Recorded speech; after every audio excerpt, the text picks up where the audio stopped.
Well, we are on. We're on. Anthony Pace, welcome to the podcast. Thank you. Thanks for having me.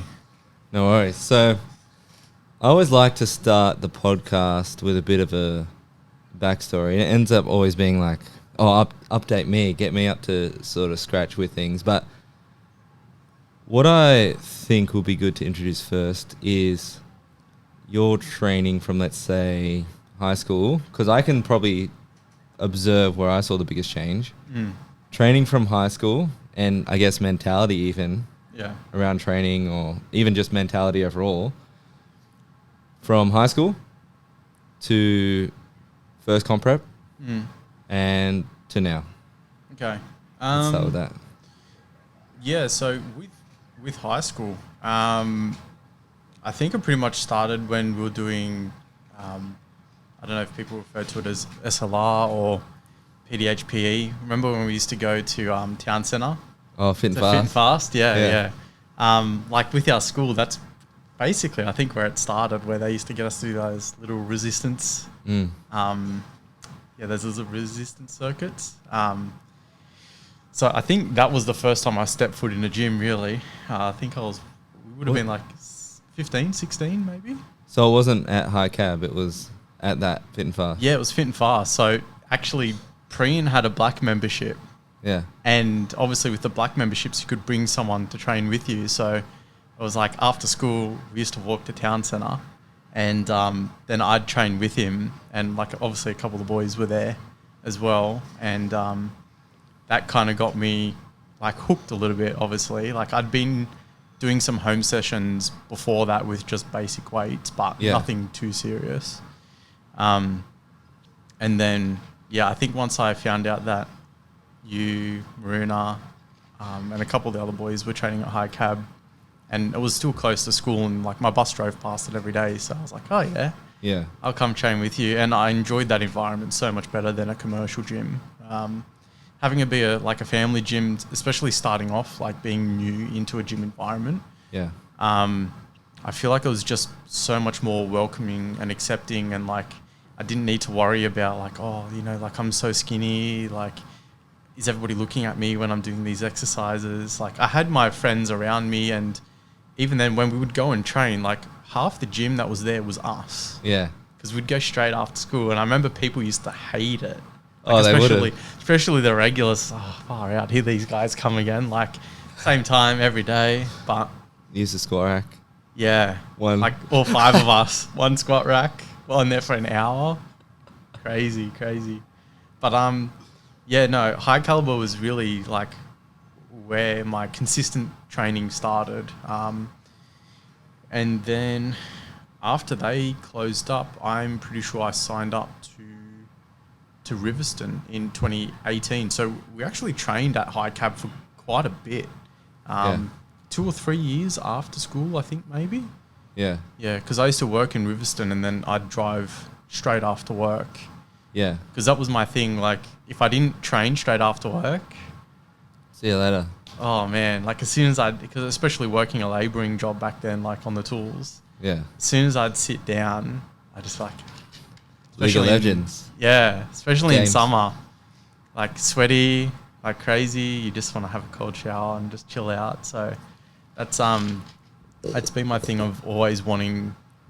I even do it now. Like I try to avoid going home before training because it will just drag it out, or sometimes I just won't go. Trained there, and then signed up to Rivo 2018 October, I think it was, like when it opened. Like we were foundation members. So I think Josh. Are you still a foundation member? Or they removed that now. No, my home gym changed because I wasn't training at Riverstone as regularly anymore, so I wasn't getting those rates. It changed to Rouse Hill North. Yeah, that's right. Even though I don't really train there much anymore because... Where do you train? I jump around like crazy because they've got this like bring a mate for free thing at the moment. Man, it just makes like the gym's already so busy enough as it is because it's such a popular gym, and then like everybody's bringing their mate for free, and then it's just like packed. Wait, so are you bringing your mate, and that's why You're changing gyms, or they're 2-packed, so you try somewhere else, or They're 2-packed, so I go somewhere else. So I've kind of found my routine at the moment. Obviously, I moved from, like, I did train at Riverstone for probably about 18 months or so. Like, I was training there every single day because all my mates train there. And then it kind of got to the point where, like, I was going in and training by myself. Like, I didn't mind it. I do enjoy training by myself because I can get, like, really focused and into the zone, and, like, you know, I'm timing my rest sets. Yeah. Like, I'm making sure, like, I'm on time. Whereas when I train with friends, it's kind of like an hour or an hour and a half session can turn into like 2 or 3 hours because, like, you're talking in between sets. And yeah. like, don't get me wrong, I love that kind of environment, but sometimes I really enjoy being in the zone and focused and, like, just shutting everything out. Anytime's good for that. Yeah.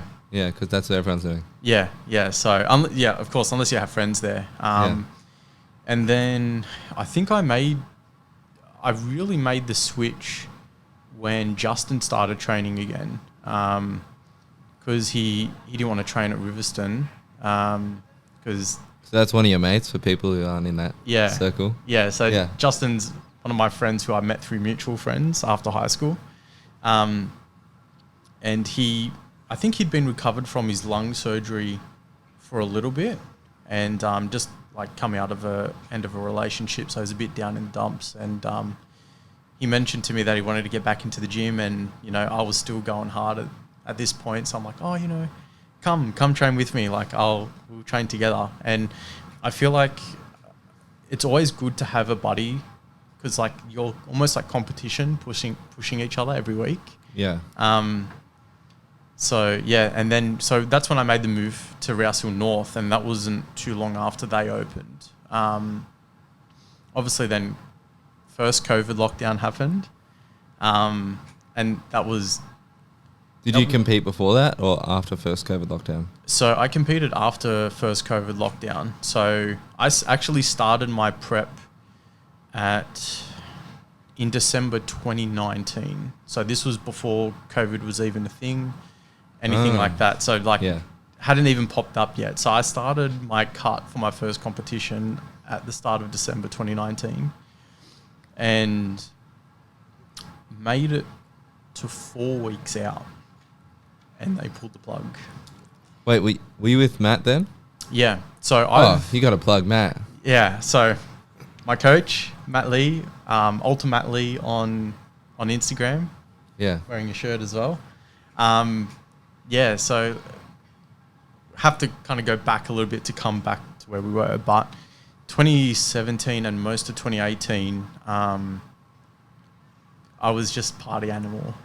Ooh. Every weekend, going out, spending way too much money on alcohol, not tracking my food. I was still training, but it was like, man, it's like 1 week, 3 days, and I wouldn't train for 2 weeks. Actually, I remember that.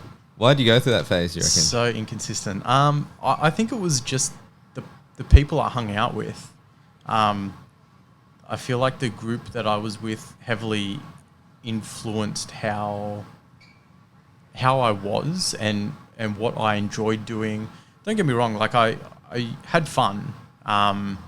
Not saying that I look back at it and regret it. I enjoyed that time, but at the same time, looking back on it, like, I'm glad I got myself out of that, because, I mean, it just wasn't healthy. I mean, I was spending like $200, $250 every weekend on alcohol. It was insane. Like, eating just was completely rubbish, and, like, I wouldn't eat all day, so then I could get drunk easier on the weekends. It was just like... You wouldn't have to spend $250? It was really, really bad. That's what a lot of people do, though. So it's not like... Yeah. It's like, oh, man, why'd you do that? Yeah. I feel like it's quite common for people to go through that phase of partying, and then either they discover the gym, or they were once...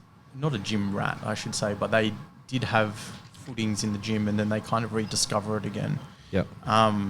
So, yeah, I had a bit of a rough end to 2018, and I decided that I wanted to start taking myself more seriously. So That was getting back into the gym, getting back into shape. I just wasn't happy with my body and the way it looked and how I felt. So Matt at the time was like, I think he was pretty fresh to PT. Like he'd only been doing work at Castle Hill Fitness. I don't think he'd had any online clients, or if he did, it was like very scattered here or there. Yeah. Yeah. So I don't know if I was his first online client. He can probably confirm that if you ever have him on here. But I've definitely been with him the longest. Like I've been with him since the end of 2018. Like Yeah. I still remember sending those first check-in photos. Like crazy. You're happy with the photos. Back then, Yeah. um, Be like, I'm shredded, or you're like, I got some work. so basically I had kind of been in the talks with him for a bit before signing up, because I kind of tried to do a cut by myself, because I was a bit on the flabby side. Like I was typical, dirty bulk, eat whatever. Like I was eating pizzas every day. KFC. Like I used to train. I'd go to Domino's after I finished training, get a whole pizza, eat the pizza, and then eat whatever my dad made for dinner. Like I was eating until like felt like I was gonna pop and vomit back up everywhere. And so I kind of did my own cut, not knowing anything about nutrition. I was like, oh yeah, cut sugar. Sugar's bad. Like just following the typical information that's out there. That's just like so wrong. Not wrong, but like it's just, there's more to it. Yeah, it would work, but know It's- why it works. Yeah, and it's not sustainable long term. Yep. So signed up with Matt 2018 after I'd tried my own cut and my weight had stalled, and I'm like, hey, this is what I'm trying to do, and he goes, yeah man, he goes, I can help you out. So worked together I think we're at a point where we started lean bulking. I think I was like a starting weight of 78 kilos or something like that, and we went up to about 82, 83. And I think after a couple of weeks with him, or actually no, a couple of months, I watched him compete it might have been 2019. Like you went to watch, or I went to watch him compete. So that was the first time he actually competed in the Arnold's. I'm pretty sure it was 2019, because it's definitely before COVID. And I went with Josh and Tyrone. And we were sitting right up the back and like screaming out his name, supporting him like crazy. And I just remember seeing them all on the stage, and I was like, man, these guys look so good. Like, I want to look like that. Like, obviously I knew, it wasn't attainable for me from what I was seeing, considering where I was. There was a lot of work to try to get to there. Yeah. But I just remember looking at them and being like, man, that looks so sick. I want to do something like that. And then as soon as I told that to Matt, it was no looking back. And I would say, so we started the bulk, I think about halfway or a quarter of the way through 2019. Because I'm pretty sure I competed season A, so it was earlier on in the year. Yeah. And bulked up to a fluffy 90 kilos. 90. Yeah, Wow. it was huge. Yeah, the biggest I've ever been ever. Like I look back at it and I'm like, man, I was big. Like I don't think I would ever need to get that big again. Or if I did, I would definitely make sure I do it better this time round, because I was quite chunky. Like I had a lot of unnecessary fat on me that I didn't need to be carrying. Yeah. But then, started December in 2019, started the cut, and it was a 25-week prep. Got to 21 weeks in, and this is when COVID was starting to become like quite a... So how many weeks in? 21. 20. So we'd done 21 weeks of cutting so far at this point. Wow. And I to be honest, I didn't think that they were going to scrap the comp. Looking back on it now, it was probably the best thing that happened for me, because I was 4 weeks out and I was 74 kilos. So in that 21 weeks, I'd lost 16 kilos, but it was like I lost a lot of size. My training was heavily affected. I I think it was just because we were trying to pull off so much weight so quickly. Yep. It severely impacted my physique and my training. So I was a bit bummed out when they cancelled it at 4 weeks out.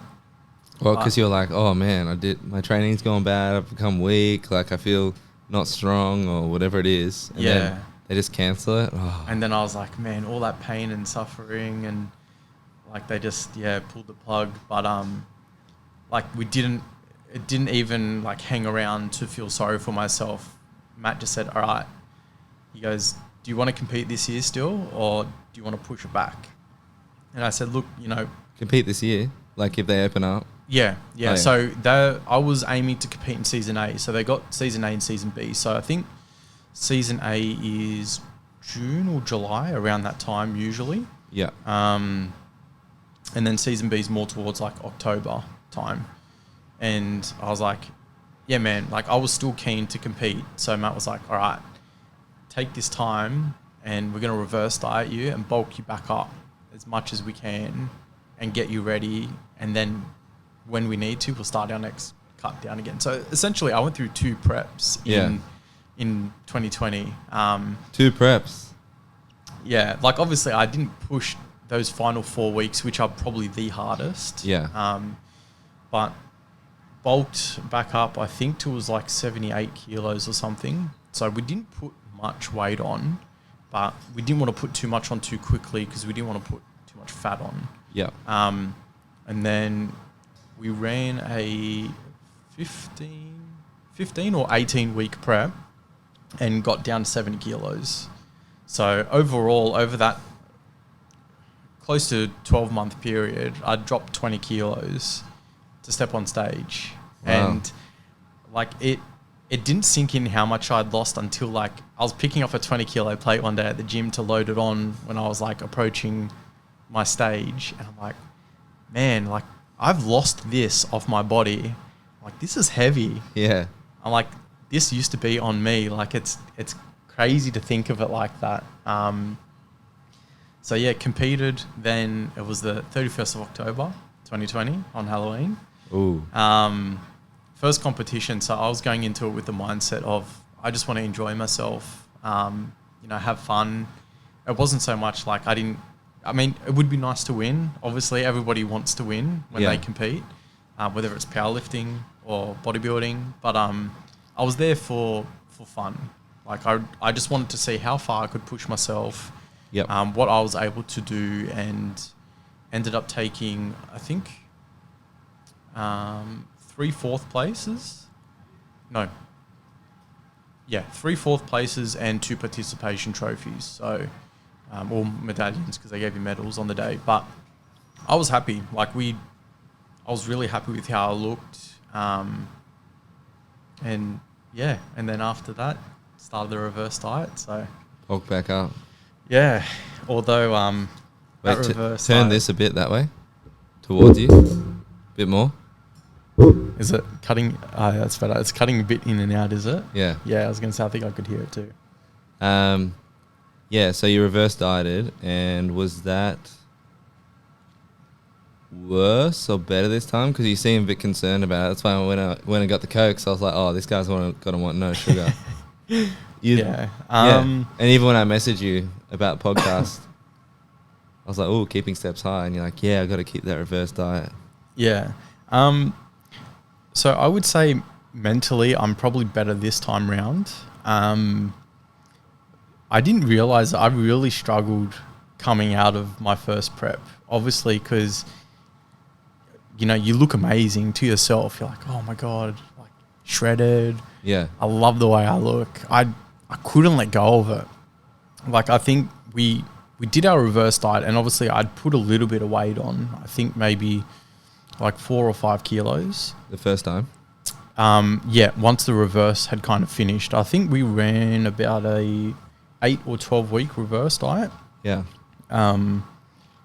But then it was just like Matt was giving me calories to hit, and then I was just like subconsciously eating under those calories. What, you track it in and there'd be like a 20% left over, you just throw it in the bin? Yeah, it was like I was serving up my meals, and obviously, what it is. Essentially, your proteins and fats don't really change once you Mm. have them locked in. It's your carbs that you bring up and down. Yeah.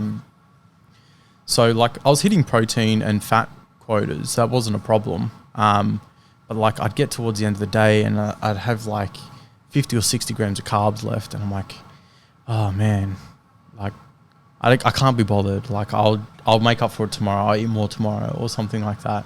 And yeah, I really had a hard time, I think, letting go of my physique and being like, I'm comfortable putting the weight back on. Because like even after only putting on about 4 kilos or something, you still have visible abs. I mean, like when you get that lean, it's insane. You see like muscle fibers and everything. So like chucking an extra 4 kilos on brings you to a healthy weight, but you're still got like that summer body look. Like that body that everybody wants to like cut down for to look like for summer, you still have that look. But because you knew how good you looked before, you're like, oh, like you get a bit sad. Well, at least I did. I don't know if everybody's like this, but yeah. And then obviously I was lucky to have Jess by my side. Jess is my partner, for those who didn't know. And yeah, we had a bit of a chat one weekend about it, and she was like, hey, I'm just a bit concerned, like is everything okay? And yeah, we sat down and talked it over, and then I think that kind of like really helped me let go, because it wasn't just for me as well. It was also like my mind was playing like the thoughts of, oh, like, is she still going to love me like when I gain all this weight back? And just very silly stuff like that. Like it was stuff that doesn't really mean anything like to anybody. Like if you saw me shredded, or if you saw me like on the puffier side, I'm me. Yeah. I don't change, just because I look a little bit different. But I kind of just got in my own head a little bit like that. So I feel like this time around, coming out of my second prep, I'm a lot better. I know it's going to go. As much as I am like, oh, I don't want it to go. Again, like you have that kind of thought, like obviously, but I know it's going to go. At the moment, obviously, because I'm going off to Europe in 2.5 weeks. Yeah. Going to some festivals and stuff while I'm over there. So I'm like, I kind of want to look semi-decent still. Like, so I'm fine with putting the weight back on, but I'm just being controlled with how I do it. And yeah, obviously, like, I'm not going to track while I'm over in Europe. I'll try the best I can, but I'm not going to say, oh no, we can't go eat out tonight because I've eaten too many calories. You know what I mean? Like when you're on holiday, I feel like if you're... You going with Jess? Yeah, going with Jess. So I feel like if you're like that on holidays, like you go on holidays to take a break, right? To give yourself a break. I feel like as long as you don't go crazy and binge eat, you'll be fine. Like you might put on a couple kilos, but like it's nothing really. It's healthy weight, if anything.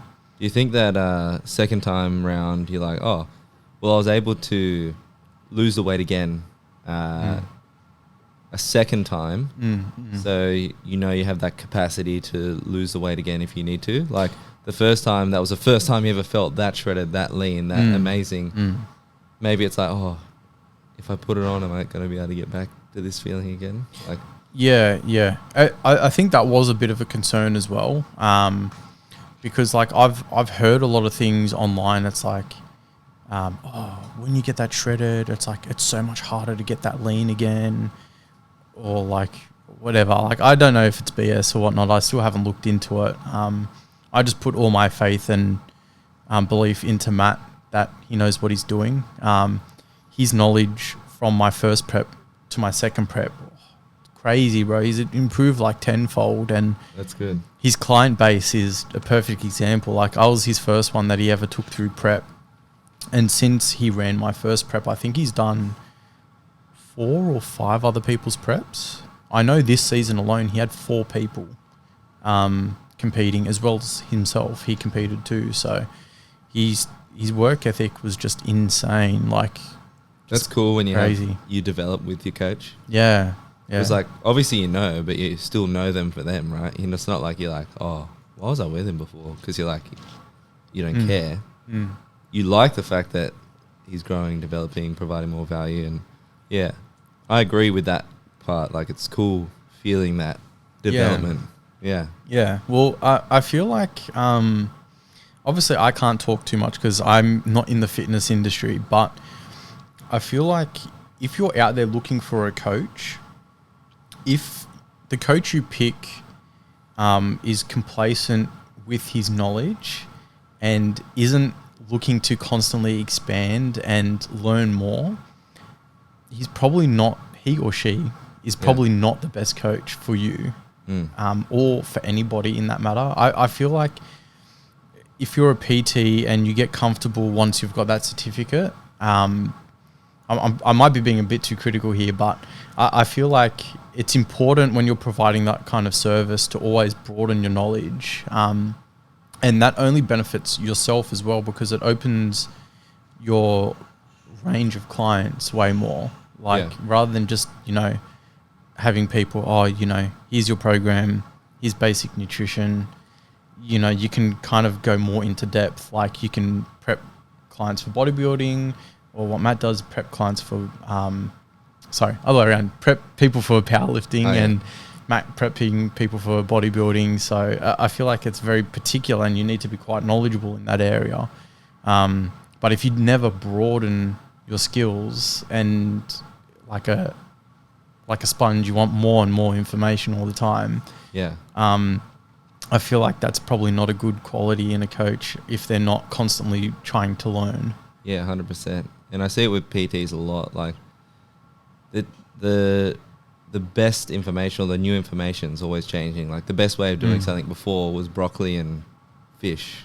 Yeah. Or like boiled chicken. No seasoning. That's it. You have to do it like that. Yeah. It's like, oh, why? They're macros or calories, macros. And it's more of a sustainable approach. Like, of course, you know that broccoli and salmon is low in calories. So you're going to be in a deficit and do your cardio, whatever. So activity goes up. Calories out goes up, calories in goes down. Of course, you're going to lose the weight. Yeah, exactly. Yeah. It's just not as enjoyable as what it could be. Yeah. Yeah. Yeah, like losing weight doesn't have to be bland and boring on the food side and like killing yourself every day at the gym on the output side. Yeah. If you have a smart coach, like I barely touched cardio this time round.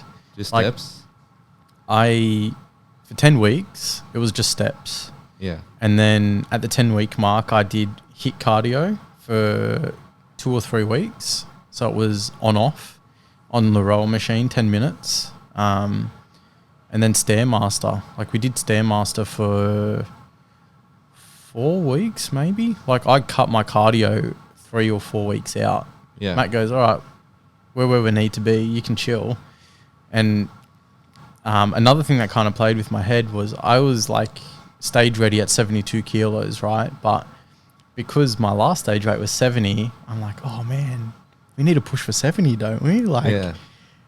And then at the same time, I'm like, well, no, they're like, I've held on to muscle and obviously I'm going to be heavier. So, so he's like, yeah, you can. You want to just atrophy a bit? And then that's how we do it. And Matt was like, essentially, he just said, like, if we push any harder, you're just going to start burning your muscle. It's not, it's not worth it. And even not touching cardio, like pulling steps out, I still drop weight just doing steps, and like I was eating the same thing. But less steps and the weight still came down? No, the steps stayed pretty much the same after about the 15-week out mark. He put my steps up to about 15,000. And it sounds like a lot. It is for the average person maybe who works in an office. Like I work in an office. It was, don't get me wrong, it was difficult on some days. Like if it was raining outside, I used to have to go and walk downstairs in my car park and do laps for half an hour. Wow. Just to get the steps. Because like if I didn't go and utilize my half an hour lunch break, it was like I was on the treadmill for an hour and a half at the gym getting those steps up. Instead of an hour? Well, so I used to do it in 30-minute chunks, so then I wasn't killing myself with just steps. Yep. So I'd do 30 minutes at lunch, I'd finish work, I'd eat a meal, and then I'd do another 30 minutes of walking, whether that was outside or downstairs if it was raining. I kind of enjoyed it too. Like on a sunny day, like just getting out in the sun when you're being inside the office all day just feels nice.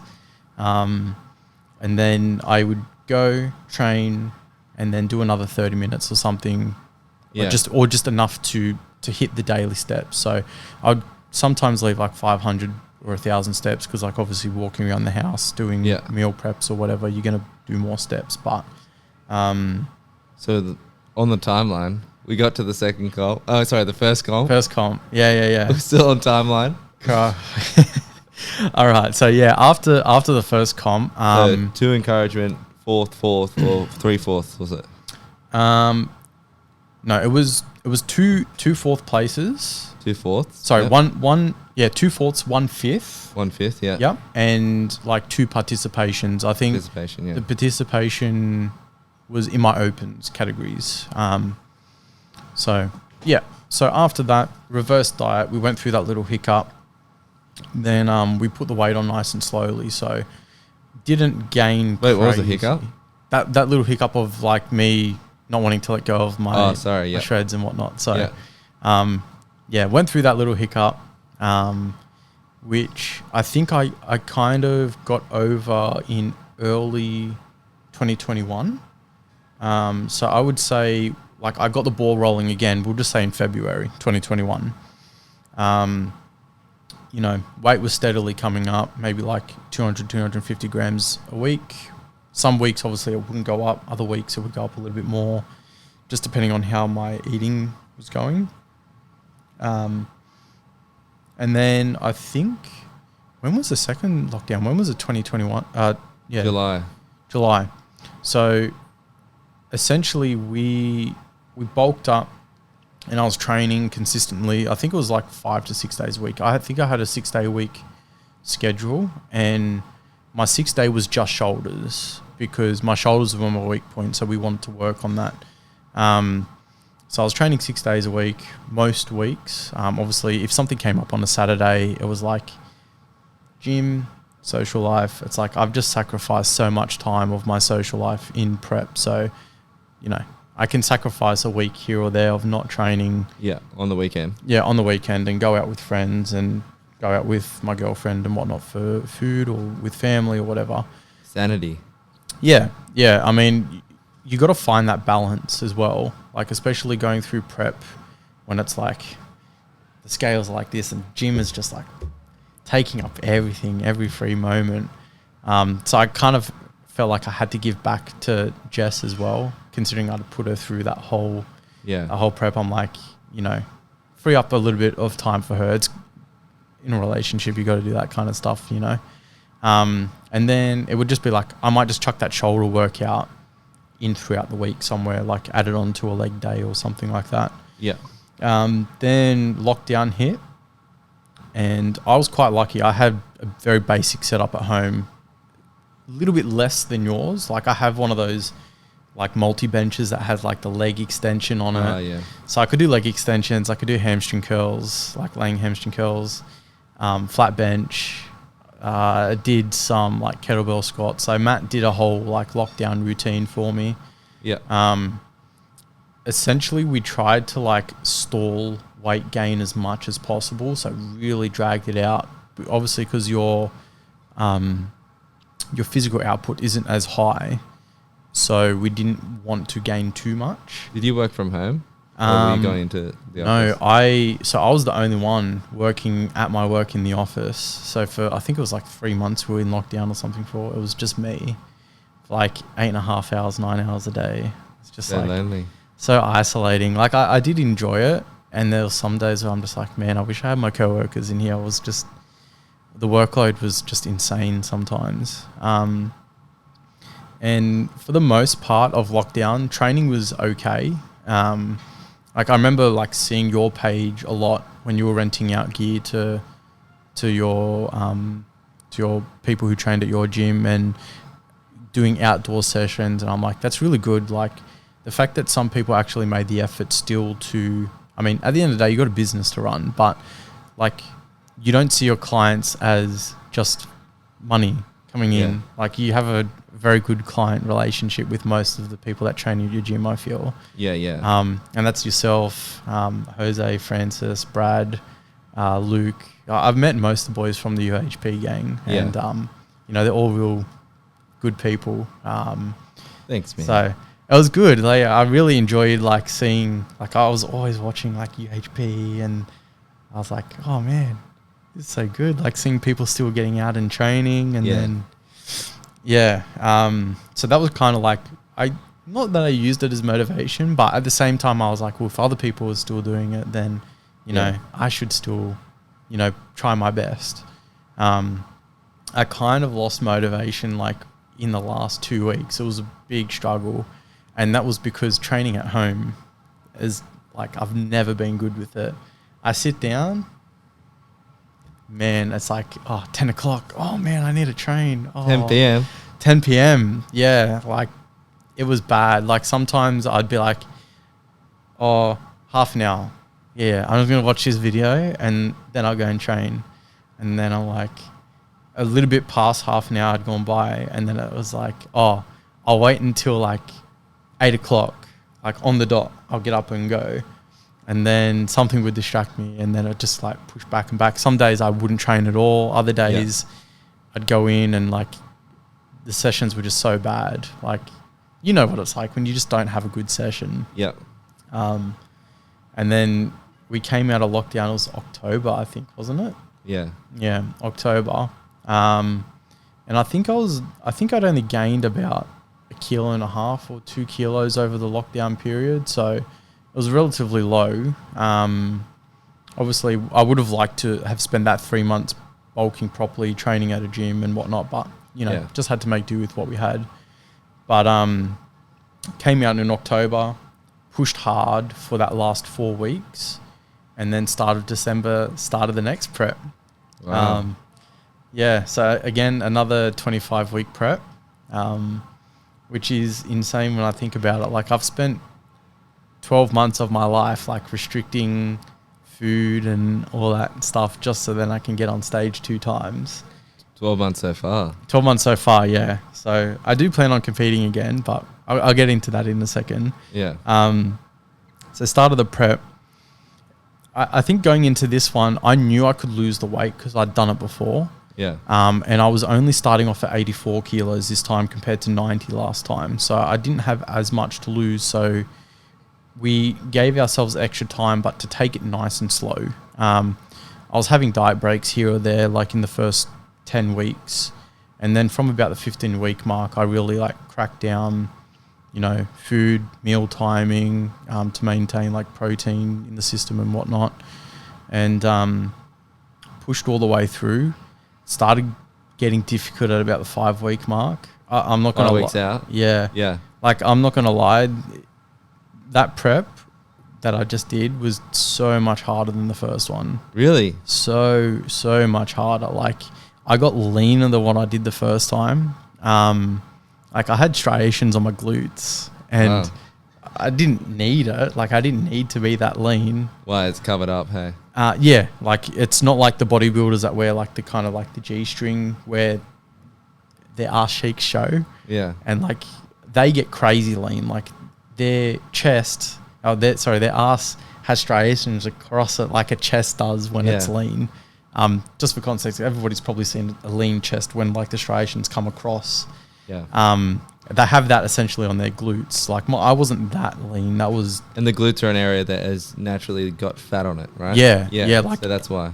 The first place, even reverse dieting this time, the first place the fat went, boom, straight onto the butt again. So Jess is happy that my butt's coming back. Oh, yeah. No more pancake. Yeah. Nah. She's always whenever she gets a chance, she's smacking it. She's it's gone. Where's it gone? I want it back. But yeah, it was a real struggle. Just energy so low. I would say my hunger was crazy, but it was when my meal timing when it was coming up to my meal timing, I would get agitated if I wasn't eating within a half an hour window of when I needed to eat. Really? Little things would annoy me. If I was halfway through doing something at work and the phone would ring. I'd be like, oh, man, who's calling me? I'm trying to do something right now. Whereas normally that wouldn't bother me. Like, you answer, it's part of your job, whatever. But I think the biggest thing that I noticed this time around was the sleep. My sleep took a really big hit. Like, I got to the point where my body didn't want to let me sleep. Because it's like, man, you need to eat food. What are you going to sleep for? Like, we need to eat. We're dying here, man. Like, feed me.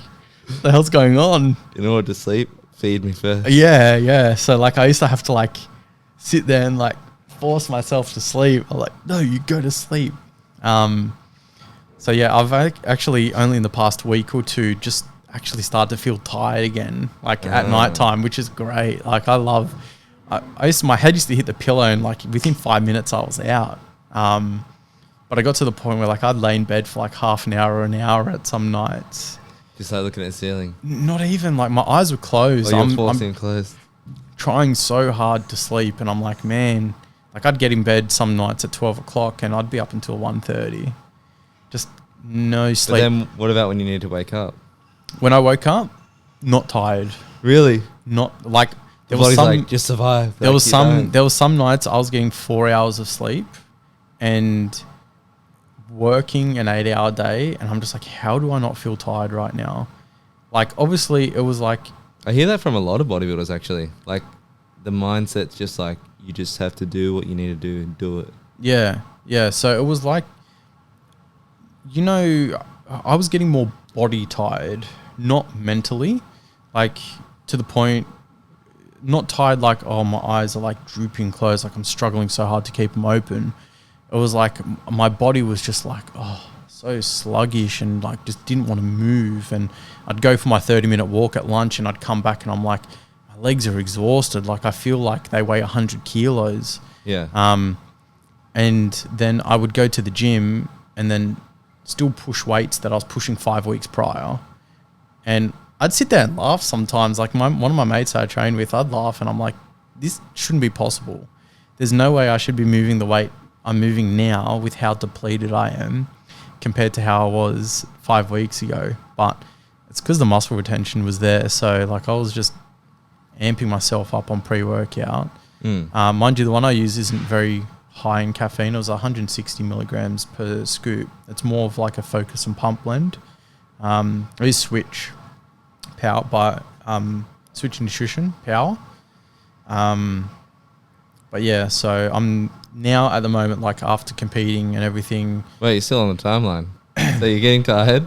Yeah. Couldn't sleep? 5 weeks. 5 weeks out, couldn't sleep. No proper sleep for about 5 weeks, whatever. Pulled back off the cardio. Obviously just continued it. I had posing and stuff throughout the whole period. And yeah, show day came. Well, peak week came, I should say. And I think it was a mid load. So the first time I competed, it was a back load where Matt loaded me up earlier on in the week and then kind of tapered down towards show day. It's such a process. Like, even I can't still wrap my head around it, even though Matt's kind of sat me down and explained it to me.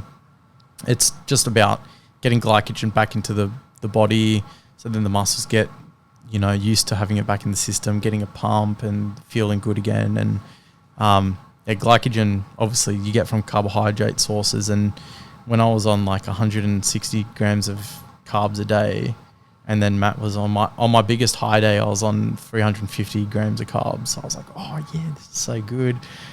Training, I'm like, oh, I feel like a god, man. My pumps are so, like, because you don't have that for so long. So did peak week, pretty much nailed it. Like, Matt's just great. Like, obviously I'm updating him with photos heaps. Like, there's a section on my phone where it's just like all photos of me Photo. just in my underwear. Yeah. He's like, I want to see, like, if these lines are disappearing. I want to see if this is happening and this is happening. Yeah, so comp day comes around. Perform on comp day. We thought we were going to place a lot higher than what we did. At the end of the day, you know, it's a bit frustrating. Judges are judges, and sometimes they have bias or whatever, but I'm not going to sit here and go, I should have placed this, or, oh, you know, they didn't do this or whatever. So I ended up this was a nationals qualifier as well. So it was an event where you could earn your pro card. So that's what I was gunning for. This time round, I was really like, I'm going to this event to turn pro.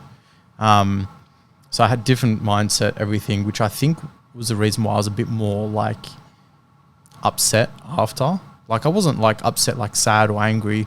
I was just like, oh man, that really sucks. Like I feel like I could have done better. Maybe it was the judges, maybe it was this, maybe it was that. But I didn't think into it too much. I didn't let it try to get to me. So you do better than the last time?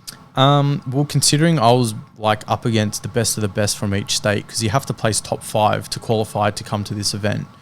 New South Wales people, because it was held here this season, you could just walk straight in and go straight into it. Because we're New South Wales residents. So it's the same depending on what state it's in. If it's in your state, you don't need to qualify to enter. You can just go straight in. So I placed...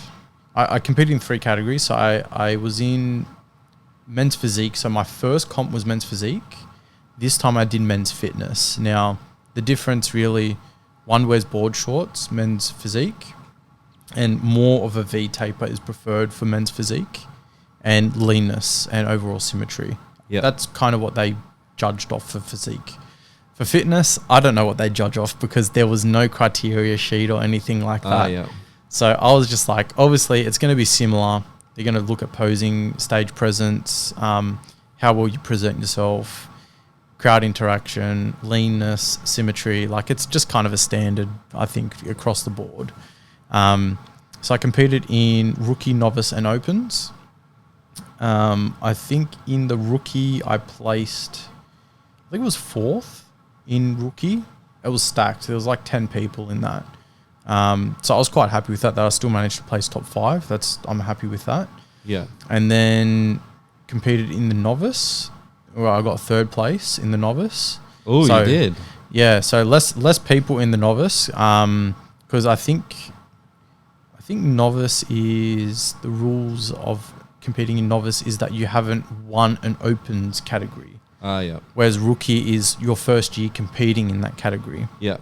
So if I was to do men's fitness again, I couldn't do rookie. I could only do novice and opens. Yeah. And then in the opens, I took 3rd place as well. Really? Yeah. So there was 2 opens categories. They split them into height classes. So I fell into the tall category. I think, I don't know what the cutoff is. Like Wait, so you did do better? So I did do better compared to last time. Yeah. So a couple of the boys that I was up against, like just all day, like there was some really good physiques out there, and I knew the ones going into it. I'm like, these are the ones that I've got to beat, because everybody does that kind of Instagram stalk and whatnot as it's leading up. Like, oh, who's going to be in it? Who am I competing against? How do you know? Well, I think like 2 nights before they dropped the competitor list. Oh, and you look them up. And like I remember I was laying in bed, I'm like almost nodding off, 1 o'clock in the morning. I see the little email. I'm like, oh, competitor list.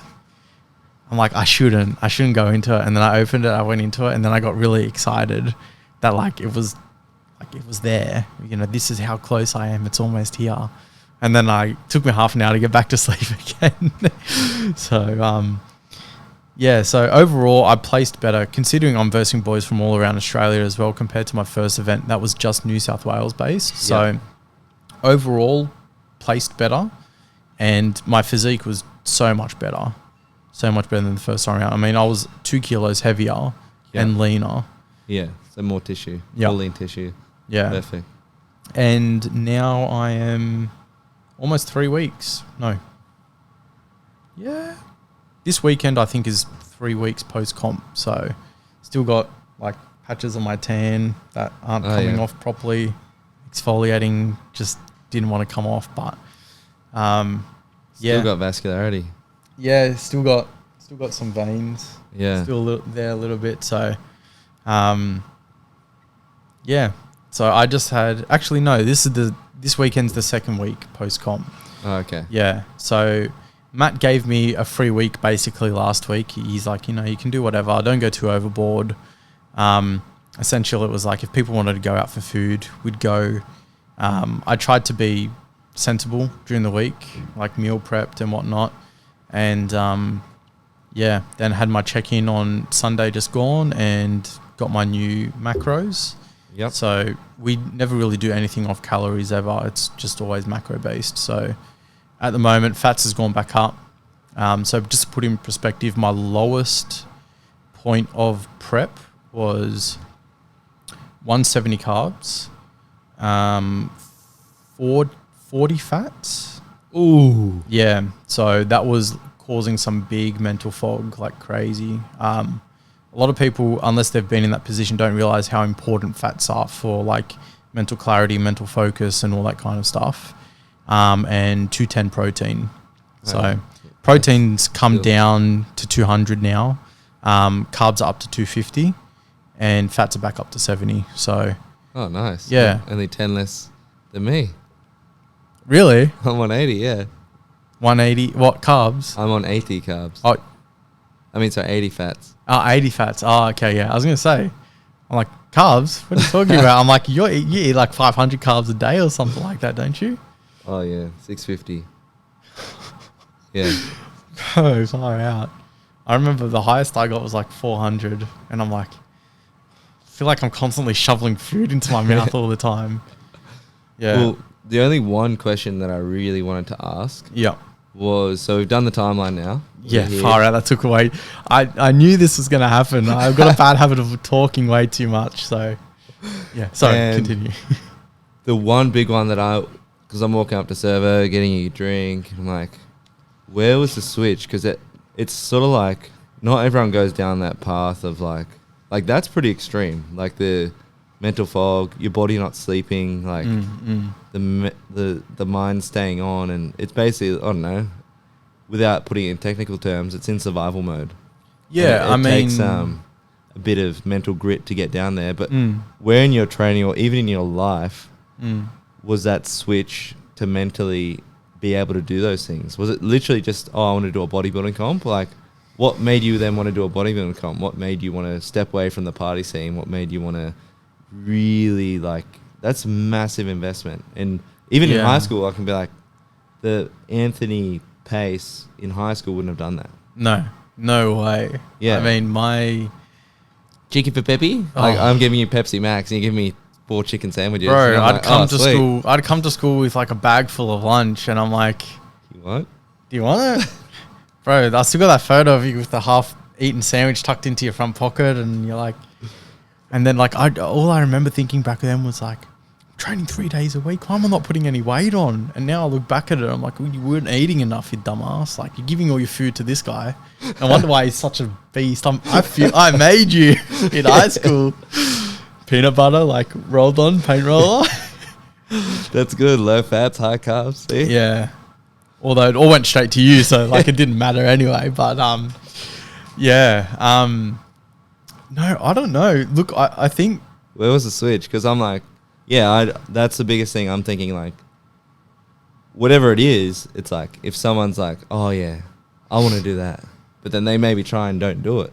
yeah. You know what I mean? Like anyone Yeah. can say they want to do it, but then actually doing it and then being in the pain of it and still doing it and then Yeah. being in real pain and not sleeping, which a lot of people like to do, and still doing it. Yeah. Yeah. Like, where was that switch? Where was that turnaround? Was it progressive? Was it instantaneous? Like, So I think I had kind of just had enough of the partying and going out every weekend, and I wasn't doing any favors for my mental health.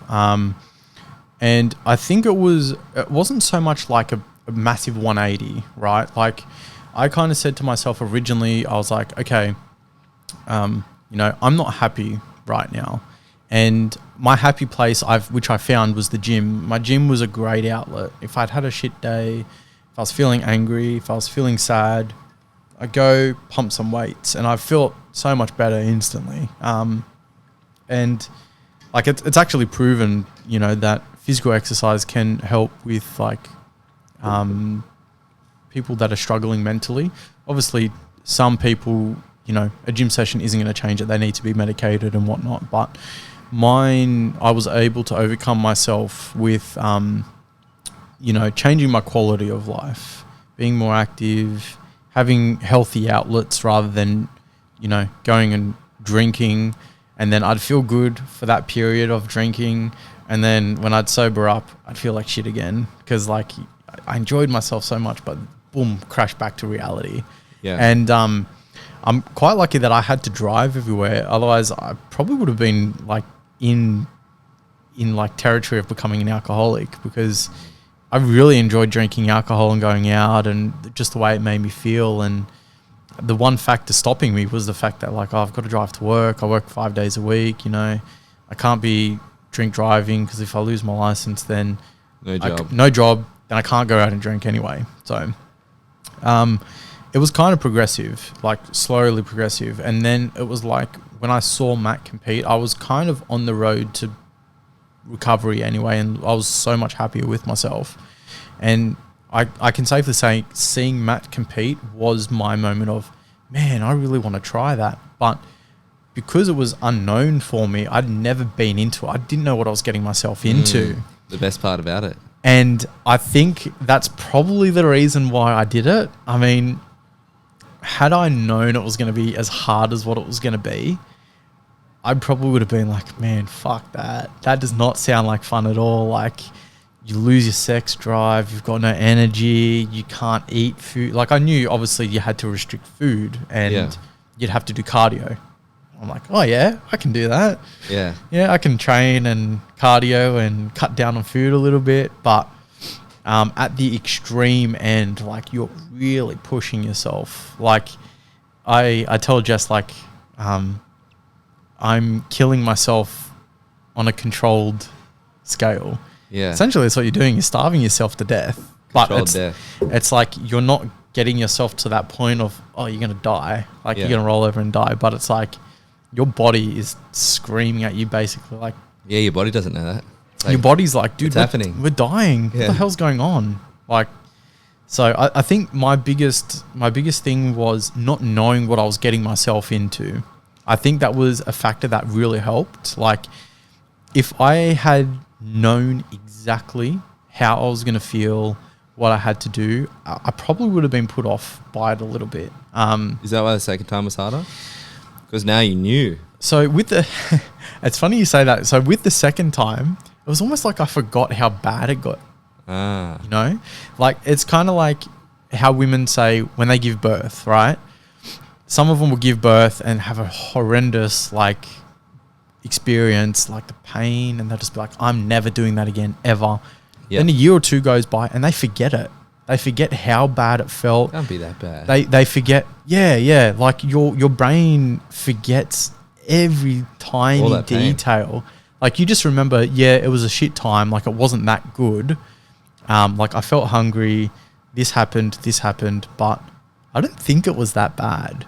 And it's not until you get into that position again when you're like, oh man, it's all coming back to me now. Like, I remember how bad this was last time, but your brain just forgets all those little details of what made it that bad. Yeah. And I feel like for most people who are willing to start that journey, to step on stage and to cut down, when you're at that point, when you realize how much this sucks and you're like, everything comes flooding back, you're like, well, I'm in it now. It's already too late. I'm not stopping. Like, I've already sacrificed 10, 15 weeks to get to where I am. The home stretch, I can see it. It's like 100-meter dash left, you know, that's all I've got to do. May as well just push through it, push through the pain.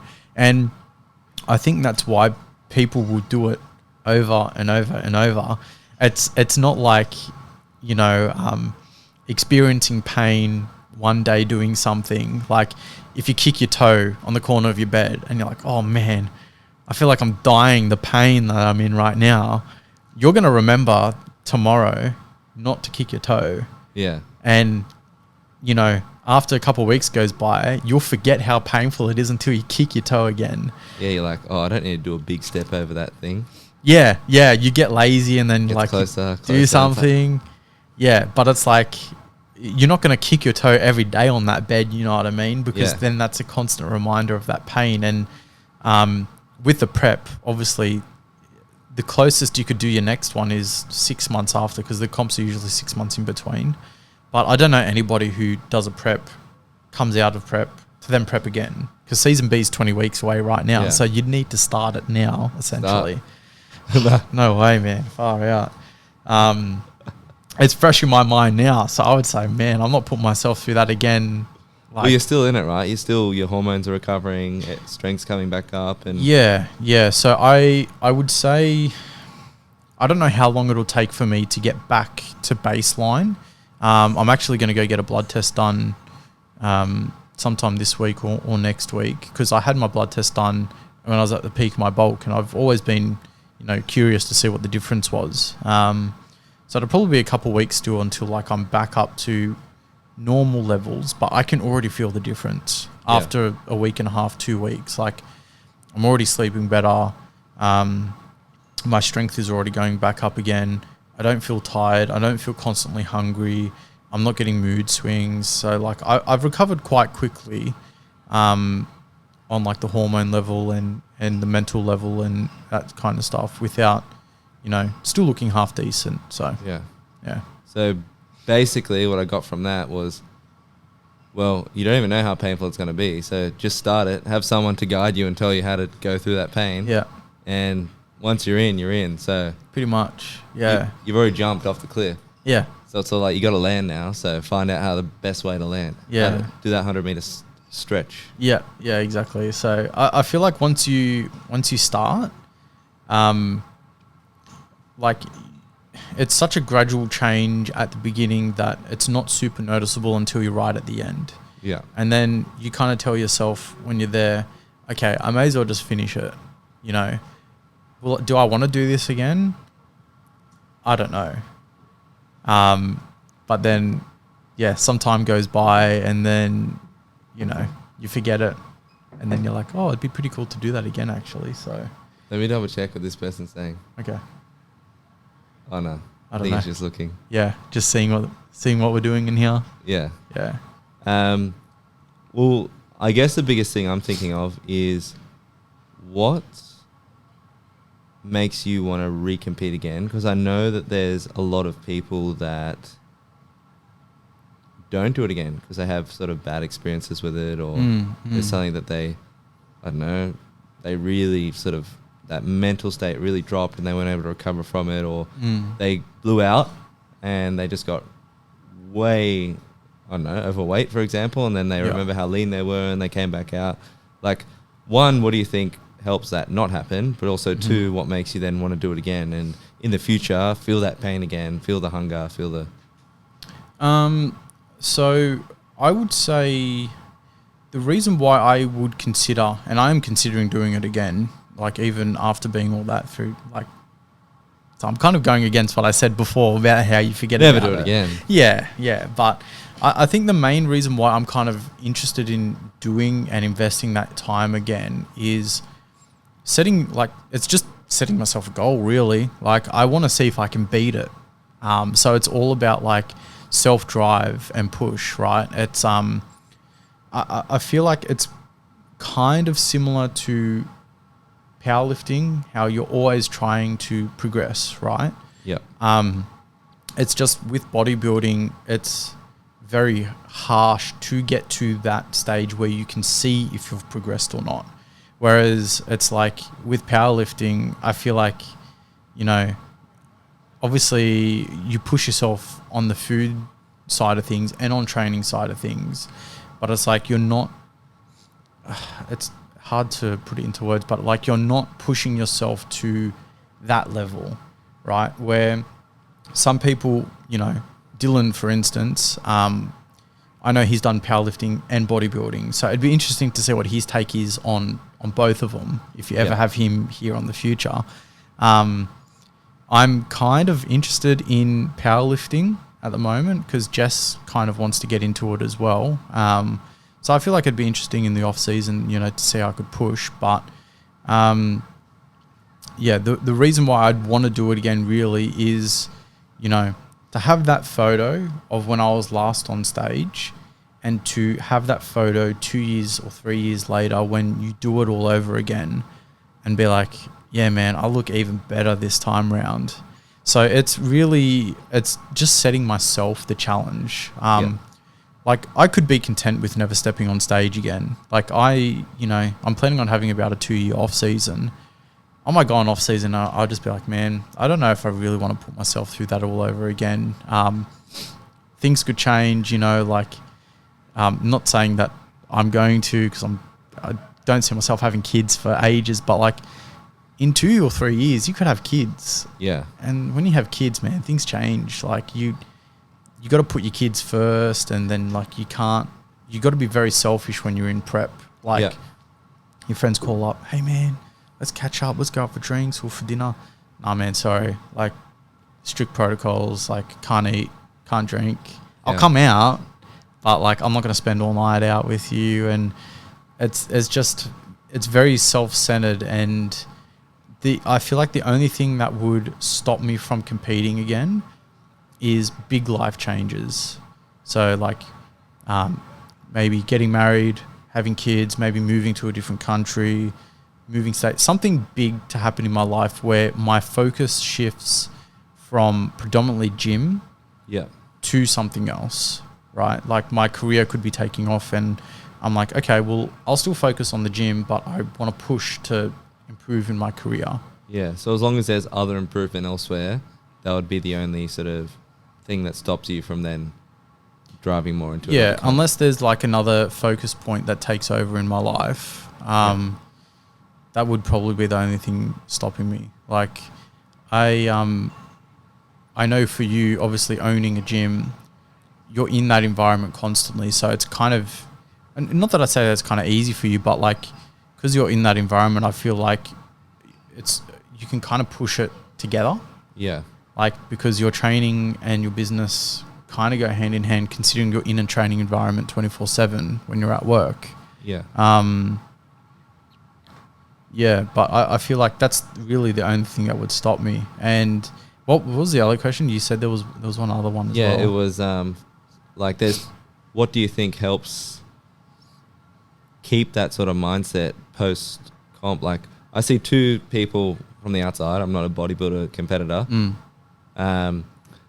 People that say, yeah, they're going to do it again. They love it. They want to repeat it. They want to get better. They want to get bigger, better physique for next time. And then there's people that say like that they don't talk about it. And you find out later that they did it because they didn't like it. They're not going to do it again. And they're just training to be mentally happy again because their mental state got sort of disrupted. Just like wrecked by it. Yeah. Okay.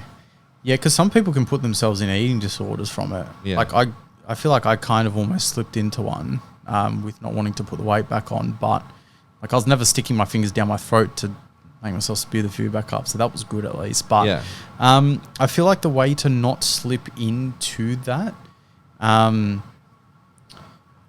it's mainly self-control, really. You can't overdo it, but you can't let yourself too loose. Like I was way too tight still after my first prep, and I was like not wanting to eat food or certain foods because I'm like, oh, I don't want to put the weight on. Like I was very, very controlled because I was scared of something happening. You know what I mean? I didn't want to get fat. I was like, oh, I'm going to get fat if I eat this or whatever. And then also I feel at the same time, you can't be too loose. Like if you're like, it's over, I'm just going to go and eat like a pig for like from now on. Yeah. You'll blow up, and like everybody will get fat being in that much of a deficit and then just like going to eating burgers every day or something, you know what I mean? Yeah. So I feel like it comes down to having a respectable and a good amount of self-control.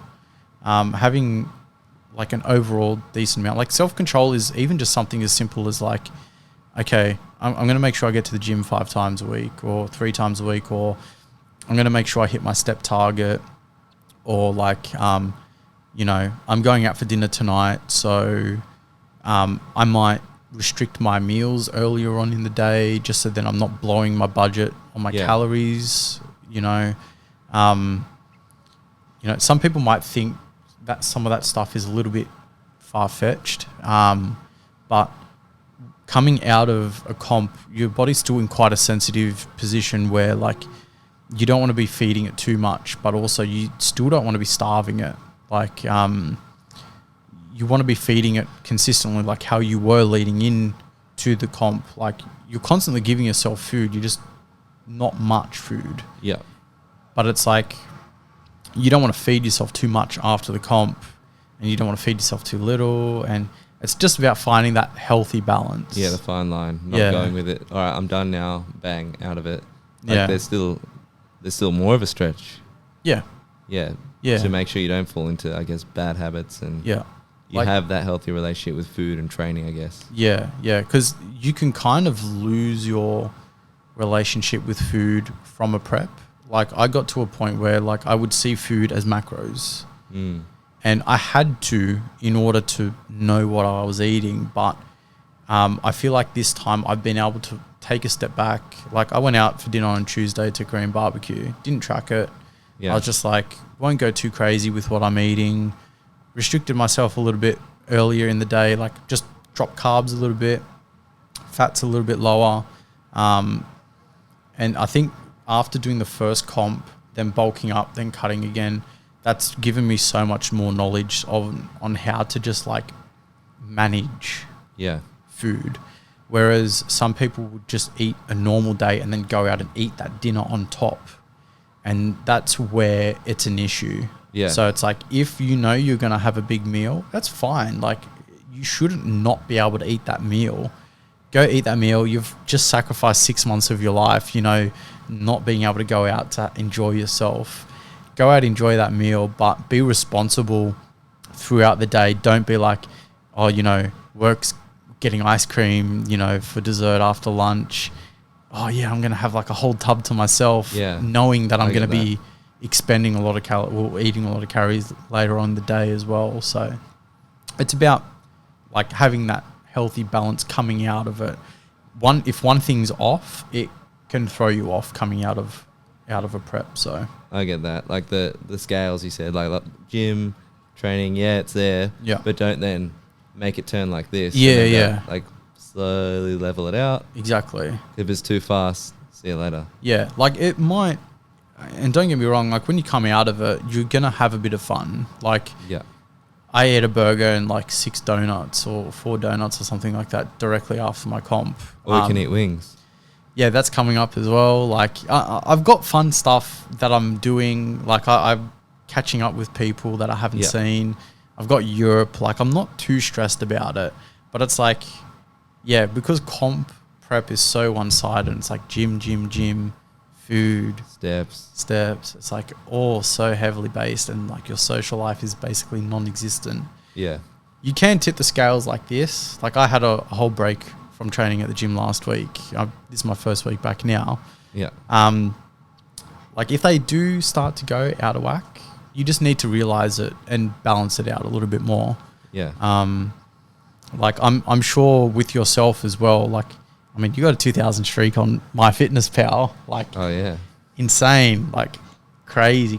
I don't even know how many years that is. That's like what, 4? Don't know. I just know when I started, I just didn't stop, and that's been it so far. But so take home from that is it's not necessarily make sure those scales stay level, but if they do go a bit up and they're a bit out of whack, be aware of it, know when to bring them down, and just be responsible with it. Yeah. So in terms of short-term goals or medium-term goals, is it just look good for Europe? Is it like, what do you have in mind before we kick off the podcast or finish it off? Yeah. So yeah, pretty much now is just for the last 2 weeks that I'm going to be here in Australia. Just finished my reverse diet. Like obviously a reverse diet, I'd prefer to have it a bit longer than the 4-week period, but we're just doing the best we can. And given my activity, like my steps are probably going to be really high over in Europe, so I'm not too concerned with gaining weight. But overall, I just want to, have a nice physique for Europe. Then after I come back from Europe, I'm just straight back into the gym, crack down, make sure I'm back on top of food again. Probably after blowing out a little bit at Europe, back onto consistency of training and just get back into that habit and schedule while having a healthy social life / work life / gym life balance. I think that's the the most important thing with an off season. I mean, you see some guys that are just like, their off season is just as strict as prep. And that's fine. If they want to do things like that and that works for them and their social group, like they can do that and live a sociable life and have a partner and whatnot, that's fine. Like, but the majority of people, I'd say like 95% don't live like that. So you make and you find a way to make it work. And so then you can actually live a life and not be like constantly isolated all the time. Yeah, and still be proud of those results when it comes to comp day. Yeah. All right. Well, thanks for coming on the podcast. It was No great worries. talking. I felt like I talked so much. Man. Yeah, that timeline took like an hour to get through, Man. but it's fine. Yeah, But I would have liked to bounce some questions off to you as well, but No, this is your podcast. Don't worry about me. mine. Yeah. Oh, But man. yeah, thanks for coming on board. That's and all right. See you later. See you later, guys.